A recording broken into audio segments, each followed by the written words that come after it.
Controversy tonight over a local police program that enlists local church leaders to help prevent crime. An atheist organization says that program violates the separation of church and state and is now threatening to sue if Operation Good Shepherd is allowed to continue. Joining us live from the Montgomery Police Department tonight, WSFA 12 News anchor John O'Connor. And John, it has just been a few weeks since the first class of Good Shepherds finished their training. Yeah, that's right, Mark. That happened back in late August. We'll talk a little bit more about that in a second, but it was today that the Freedom from Religion Foundation, along with American Atheists and the Center for Progress in Alabama, contended that Operation Good Shepherd violated the Constitution because it spread one particular faith by a governing body.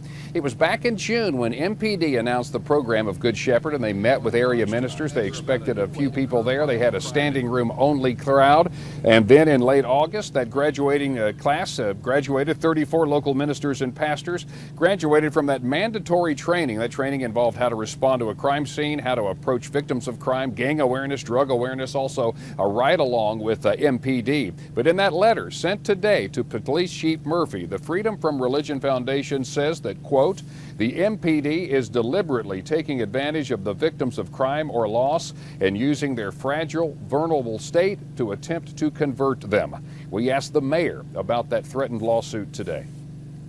Well, I'm, kind of flabbergasted that somebody would come out of the woodworks being in opposition of trying to fight crime. This is a crime-fighting initiative. It's not a recruiting for religious initiative. What we're really trying to do is to find the mechanism that we can get out in front of this, that we could help people, help victims, help their families. But we want to, at the end of the day, fight crime, and this is just a crime-fighting tool. It's not a recruiting tool for any particular organization.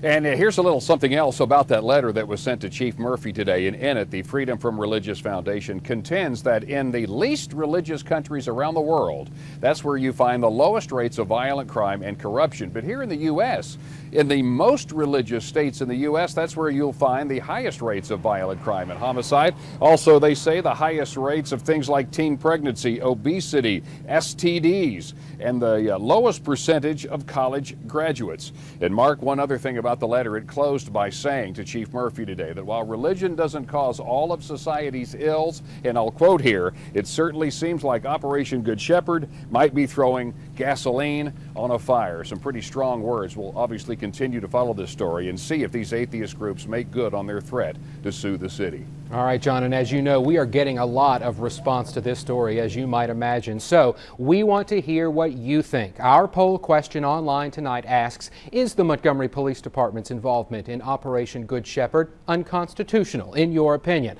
Vote right now on the homepage of WSFA.com. You can also leave us your comments on the WSFA Facebook page.